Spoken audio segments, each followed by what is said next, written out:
Hi guys. When I received my Glarry base, there was a little bit of damage to the box, but fortunately, as you can see, it just missed the guitar. It went through the styrofoam and through the cardboard, but it just missed. When we got it unpacked, you could see that there's no damage at all.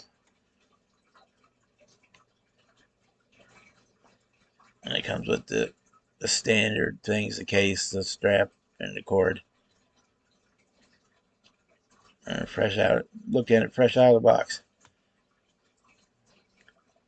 So we started our setup, which was not too difficult. The 6-string bass comes with 2 truss rods, which did require a little bit of adjustment, but not much.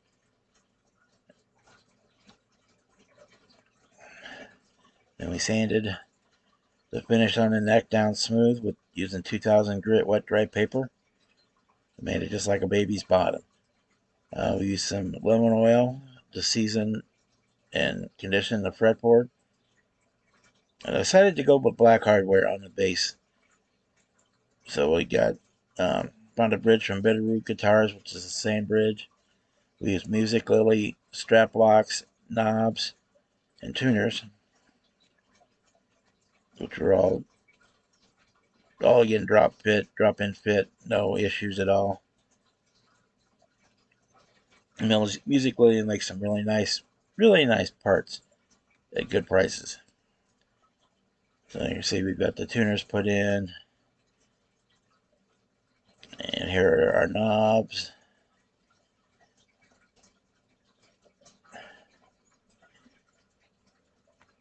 I was experiencing a little bit of noise from the lighting in my room, so I went ahead and added copper tape to shield the control cavity. And then we decided, so we're going all out. We went with a set of the DR neon green strings. I really like the DR strings. They look cool, they sound good, and since they're coated, they seem to last longer.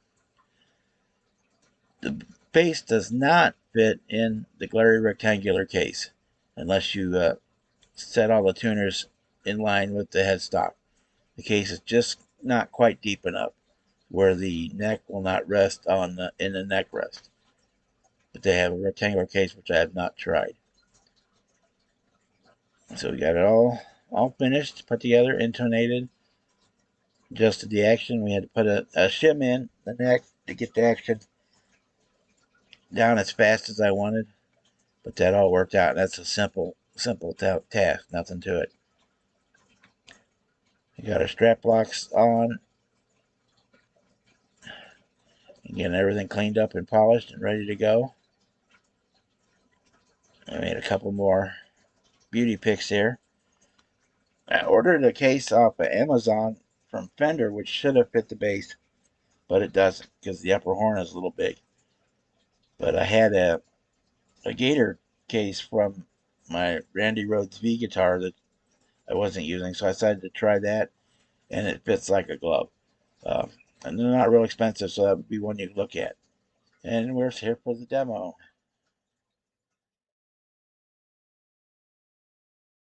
Hi guys, here we are with my GIB 6-string bass. Got it all set up. I decided just for pure cosmetic reasons I wanted black hardware, so we got black tuners from Music Lily, strap locks from Music Lily. I picked up a black bridge from Bitterroot Guitars, which is the exact replacement for the one that come on there, the same screw holes, everything. And the knobs also came from Music Lily. I did not change the football on the side because, well, you don't see it anyway. Or I didn't change the screws and ferrules on the neck. I still need to buy a new strap. This is the strap that came with it, and it's not the best, but it works. I put the DR neon strings on there just because they're cool, basically, and they do work well. I've seen they're coated, so they seem to last longer than just straight, like say Ernie Ball strings or something like that. During the setup, We did have to adjust the truss rod just a little bit, but that's to be expected considering this guitar came from China. Spent 6 or 8 weeks or more in a container on a ship in the Pacific Ocean before arriving in a warehouse in California and then being shipped halfway across the country to me. A lot of different temperature and humidity conditions there, so adjusting the truss rod is to be expected.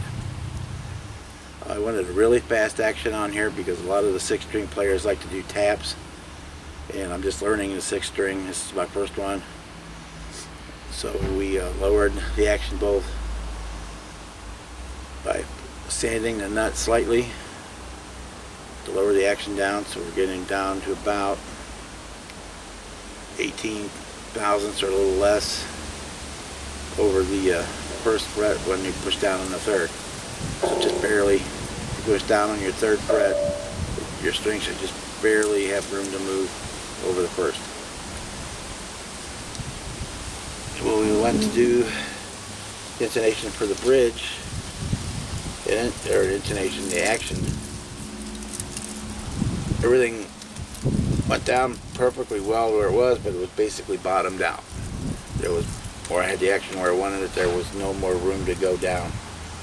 So I took the neck off and added a sliver of a business card for our neck shim to raise the tail end of the neck up just that microscopic amount that allows the say a little change here can equal a big change here, to where now the action is basically, once set properly, the grub screws on the barrels are almost to the top, not quite but almost, which is much better than having them decked down completely, because I can go down and I can go up some. If I decide I don't have enough up, then I can always put a thinner shim in the neck.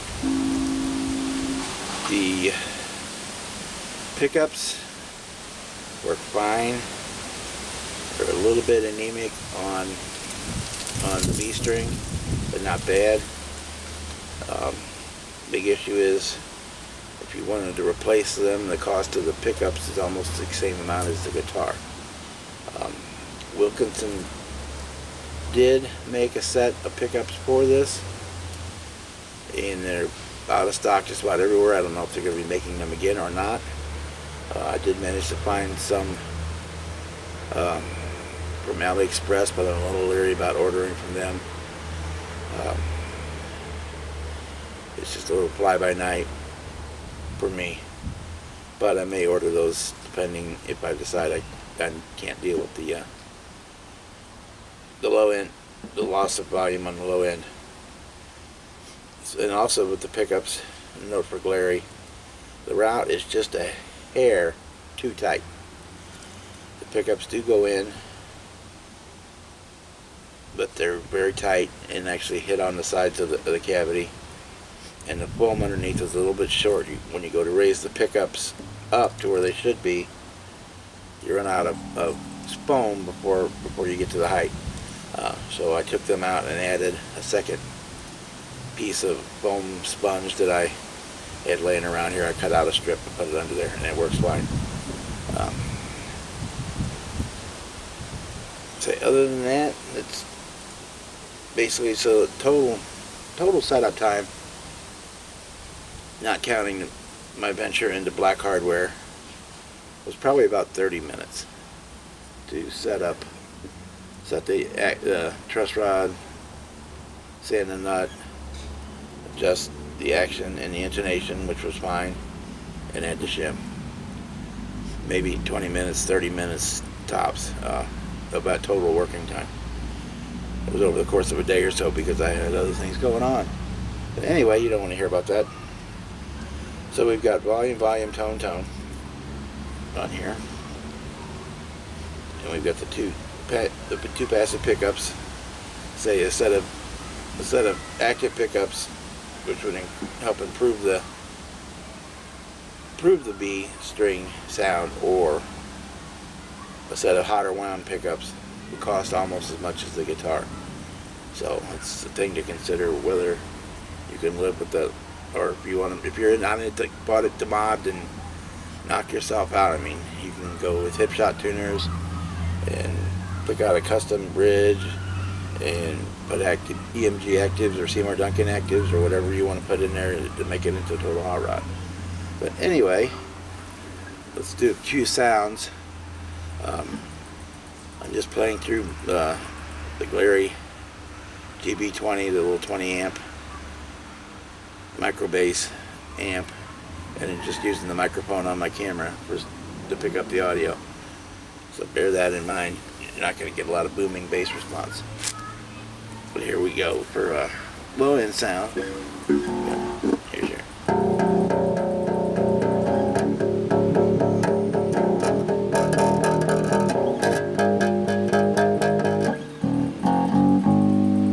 Here's the difference between the E on the B string and the opening. It's not picking it up as well as it should. It's there, but it's not picking up as well as it should.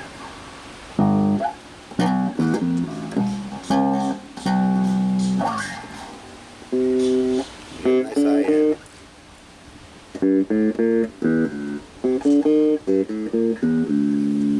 Let's turn out the tone a little bit.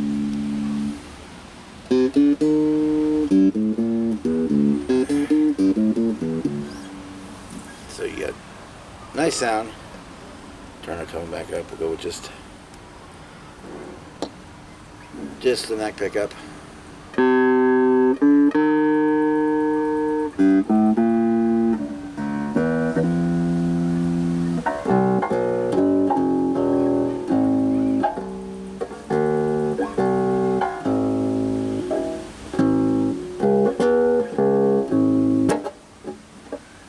So you got nice sound there. Turn that out. Go with the bridge pickup.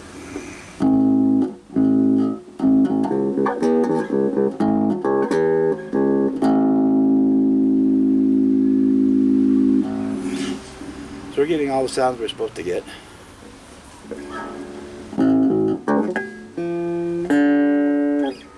And my fingers don't work real well anymore because of the arthritis. But, so figuring out the 6-string spacing. The neck is not bad. It's thick, but it's not ungodly. I mean, I can wrap all the way around it if I needed to. Well, what do you say, guys? I mean, it works.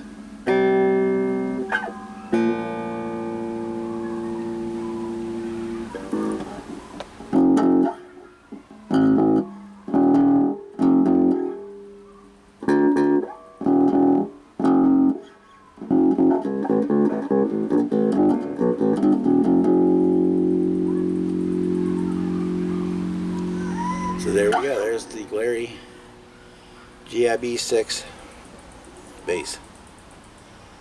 Runout comes in this in burley wood, which I chose because I figured that down the road, if I wanted to change the color, all I have to do is scuff the top coat, the clear coat, scuff it up, and then use the Duplicolor metal cast transparent colors, spray can, pedal can,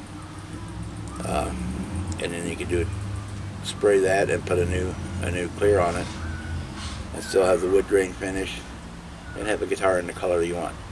They have red, blue, green, purple, orange. They have a smoke color. Off the top of my head, those are the ones I remember. Or you could also do the same thing and sand it down, and with that same paint, put a silver base coat on it and do a candy color. With a Duplicolor metal cast is great stuff for guitar work. So either for the candy color or as a transparent. But anyway, before I start waffling too much, here is our one last on the bass. We got plenty of access up here. I don't know why you'd want to play up there. It's about me, but if you do like a lot of two-hand tapping stuff, I guess, which I'll have to learn now that I'm venturing into the 6-string bass world. But anyway, guys, thanks for watching. hope you found this informative, and it's definitely a base I would recommend. But just be aware that at this price you will have to do a setup, and a setup is not a big deal. And if you can't do a setup, then you can probably find somebody who will do it for you for either free or a 6-pack of beer, or worst case scenario, you take it to your music store and have it set up. They'll charge you a bit for that, but it can be done. And anybody thinking, well, that's just because it's a cheap guitar. Most Gibson guitars, when they come in the stores, run across a text bench for a setup before you ever see them. And that's why Sweetwater does a $50 setup fee before they add it onto the price of the guitars, but they send them out. Anyway, I'm waffling and soapboxing, so I hope you enjoyed the review and helped you make your mind up of whether you wanted a Glarry GIB 6 or not. I think it's a good choice. Have a nice evening, guys.